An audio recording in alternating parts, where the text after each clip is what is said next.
Welcome to Spitbucket. Today we're in Griffith here with Sam Brewer from Yarran Wines. Tell us about Yarran Wines. Well, we're only a smaller winery based in Yenda actually, which is about 10 k's out of Griffith. And compared to the local wine industry, we're quite a different scale. We only do about 100, 150 tonnes. And Ken and the Spitbucket guys have come down today to have a quick look at a couple of the wines that we've got available. And we've got a couple of alternates today. We do all the standard staple varieties, but today we're doing a Chenin Blanc table wine and a Botrytis Chenin Blanc. So it's the same vineyard, same block of fruit and everything, except they just picked at two different stages. And then also I've got a Petit Verdot, which is a bit of a speciality we do locally because it suits the warmer climate. But yeah, I suppose I should. So, I mean, it's all part of the Riverina, but you guys actually distinguish between Yenda and Griffith in that sense. If you're from Yenda, you do, yeah. Okay, right. Not really, yeah. I mean, yeah, that's all. Griffith's what the area is. It's a much nicer climate out here at Yenda. True, yeah. It's more sunny. Now, Yarran, you were telling us, is a tree, and your reserve range, the Leopardwood, that's also a tree. Yeah. Well, our surname is actually Brewer, the family name, so it doesn't work so well with Brewer's wines. So we picked a actual tree that was grown on the vineyard. You probably can't see it now, but along the edges of the vineyard, there's the Yarran tree, and that's the name of the winery. Hence the little picture of the tree on the label. Mm-hmm. And the Leopardwood is just it's a tree that's more unique and less frequent that we've noticed around the area. So we kept with the same line of trees, and that's where the winery name originates from. And a strip of leopard skin is just pure. Yeah, that's something that we started off with as a bit of a joke, and then we haven't really been a commercial winery for the whole time of our existence. But as it's grown, we've sort of kept it, and it creates a bit of a talking point, I suppose.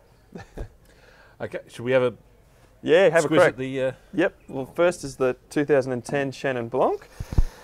So I think we're the only guys in the area that actually do a straight Chenin Blanc. There's quite a bit of it grown around the area, but historically it's been used as a blending tool for Sauvignon Blanc. But we thought it looks really nice by itself, and because we only do a small parcel, we had a crack, and yeah, that's where we've ended up with it. Why spoil it by putting Sauv Blanc in it? Yeah, well, everyone's got one, a Sauv Blanc, I suppose, so we went with this angle, a bit of an alternate. Okay.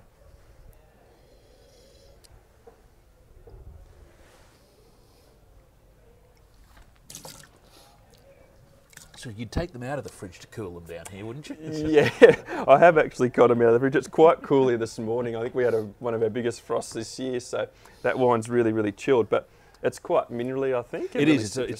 It's a lot of the Aussie Chenin Blancs you see have that sort of tropical character, but this is much more along that minerally, almost appley sort of style and citrus characters. Yeah. We sort of, each year we try and muck around with the picking time, and this one's actually picked really, really green. It's only, I think, around 11.5% alcohol. So for us to pick at around 11 Beaumay around here locally, it's picked really green. And you see that sort of limey, citrusy, really sort of zesty, refreshing character towards the end. But hey, you're saying that's your Yarran series is $10, your Leopardwood are 15, and this fella's 18. Yeah, yep. So for $10, that's pretty good value. Yeah, well, that's when we've sort of priced them so people think that they can get a good deal, and I think we're trying to get there. Yeah. So for distribution, you sell a door and we're in Victoria. We've got a distributor down in Victoria called Boutique Beverage Distributors, and they just service some independent guys. Okay. And we've also got just a series of restaurants and pubs and clubs and that just order from us directly around the north coast of New South Wales, and then sell a door based generally. Because we don't. So that allows you the tax dodge holiday up at New South Wales. That's if I make any money. Yeah, I'll dodge some tax. That's sort of where we're trying to aim at. Just a really enjoyable style and sort of make people, just aware of the wine. What made you think of Petit Verdot? I think, like most things in the wine industry, just pure chance. One of our local family friends decided to start a little vineyard, and he used to work for the CSIRO for years, and he talked to, he was good mates apparently with Richard Smart, and he said, I'll establish a vineyard with Petit Verdot in it because of the, it's got really thick small berries with thick skins or with small berries, so it handles the heat really well. And that's necessary today. Yeah, well, that's right. Probably not on today's stamps, but they, yeah, he sort of put it in, and then, like all vineyard owners, they sort of dream about making wine at some stage. And he said, "Do you want to do a small lot?" And we did. And then, yeah, each year we've just had some pretty good success with it in the show circuit, and just generally people like the wine. So, yeah. For those who aren't aware, Richard Smart is a very famous viticulture, or I suppose he's world famous these days. Isn't Yeah, he's all over the place. Yeah, yeah. So he, yeah, he gave a bit of advice to John, the guy's name, and then they set the vineyard up, and so here we are. We've probably been doing it for about 4 or 5 years now. And plenty of flavour, isn't it? Yeah, it's a really, I mean, it's a really clovey, sort of spicy, peppery wine, and it's got, you know, not a real aggressive tannin. Like it's quite soft, and it doesn't have that, I suppose, you know, that real acidity that a lot of people sort of associate with Petit Verdot. And it's normally blended as well, so we thought we'd have a crack at it by ourselves. Yeah. No, it stands as there's a heap of flavour. It's all that sort of black fruits and things. It's yeah, it's actually aged in new and used American oak for 12 months, so it's got that sort of toasty, sort of firm tannin finish. Okay. But yeah, it's just another. We sort of try to make all our wines not too aggressive. That's our main aim, is so that they're consumable as soon as they're bottled. And yeah. Okay. Now, I mean, everyone in the Riverina needs a sweetie. Yeah, it's like a. If you're not, isn't it? Yeah, if you're not in Griffith, yeah, you're sort of buggered. So, and this is the only Chenin Blanc in the region. I reckon. Yeah, I don't know how many people do a Chenin Blanc Botrytis in Australia, but well, I'm sure there'll be someone out there with one. We know that St Leonard's in down in Victoria did one. Yeah.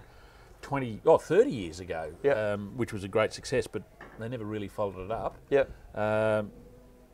It is, of course, the grape in the Loire that does so well. Yeah, and they have incredibly long aging wines over there. So yeah, that's sort of where we got the idea from. I was just sort of on the net and reading, you know, wine journals and whatever, and we thought, oh, we'll give it a go. And we weren't too sure how it was going to turn out, but this is our first crack at it, so we'll have a quick look, I suppose.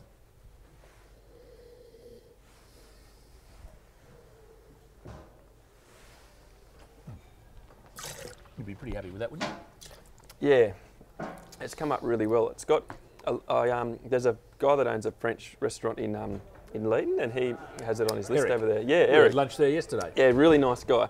And he, we have done a couple of wine dinners over there, and he makes this marmalade, this homemade marmalade, and it's got exactly the same flavour profile. It's really bizarre. Yeah, well, it really does have that sort of almost orangey marmalade, citrus rind, honey. Yeah, beeswax. Really apricotty, and a slight amount of oak in there. But we, a lot of people when they taste, you know, stickies, they always complain about, you know, the sweetness. Obviously, they're a really sweet style, but we tried to make it so that, you know, it's got that really luscious character, but not too out of control. They taste the sweet wines and complain about the sweetness. That's right. Yeah, it's a crazy world, but that's what happens. Yeah, so I love Botrytis, but not the sweet ones. All right. Well, we'll do a style which, you know, it's apparently really, really sweet and luscious, but not sugar sweet. We want to aim for that really sort of luscious mouthfeel, sort of fruit sweetness. It has got a lovely texture. Yeah. No, that's terrific. Sam, thank you so much for coming on Spitbucket. No worries. Thanks, Ken, for coming down and having a look. Cheers. Any questions you've got, send us in a note. And remember, we spit so you don't have to. And cheers. Thanks.